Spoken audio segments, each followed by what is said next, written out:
अहलम इमाम हुसैन रज़ियल्लाहु ताला अन्हो।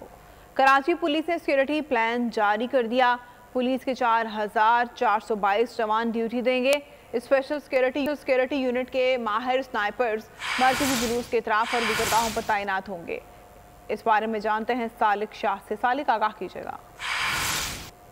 चैलेंज में इमाम हुसैन अलैहिस्सलाम के सिलसिले में कराची शहर में सिक्योरिटी इंतजाम का आगाज़ कर दिया गया है। इस वक्त मैं कराची के इलाके सदर में मौजूद हूँ। जो जुलूस की गुजरगाहें हैं उनके तमाम जो रास्ते हैं उनको कंटेनर्स लगाकर सील किया जा रहा है। अगर मेरे कैमरामैन यूसुफ सुल्तानी आपको दिखा सकें तो यहाँ पर इस वक्त पुलिस का जो नफरी है वो यहाँ पर कंटेनर्स लगाकर रास्तों को बंद कर रही है, जबकि दूसरी जानब ट्रैफिक पुलिस के हुक्काम की जानब से ये बताया गया है कि जो जुलूस के जो गुजरगाहें हैं उसके अतराफ के जो रास्ते हैं उनको आज रात को जो है कंटेनर्स लगा के बंद कर दिया जाएगा। दूसरी जानब जो मरकजी जुलूस है वो दोपहर 1 बजे नेशनल पार्क से बरामद होगा, जो अपने मुकर्रर रास्तों से होता हुआ खालादर हुसैनिया ईरानिया इमाम बारगाह पर इख्तिताम पजीर होगा। इस हवाले से पुलिस हुकाम की जानिब से ये बताया गया कि जुलूस की सिक्योरिटी के लिए 4,500 से ज़्यादा सिक्योरिटी एहलकार तैनात किए गए हैं, जबकि 850 ट्रैफिक पुलिस के एहलकार जो है अपनी ड्यूटी सर अंजाम देंगे। कानून नाफिज करने वाले इदारों की जानिब से जबकि जुलूस के जो अतराफ के जो रास्ते हैं, जो दुकानें हैं, उसके अलावा जो बिल्डिंग्स हैं उनको भी सील कर दिया गया है। जुलूस का जो रास्ता है उसको बीडी स्क्वाड के जरिए क्लियर किया जाएगा। क्लियरेंस के बाद जुलूस को रास्तों से चलाया जाएगा, अपने मुकर्ररा रास्तों से होता हुआ खालादर हुसैनिया ईरानिया पर इख्तिताम पजीर होगा। जी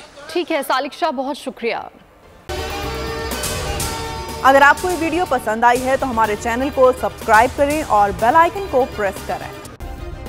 सब्सक्राइब करें और बेल दबाएं ताकि कोई खबर रह न जाए।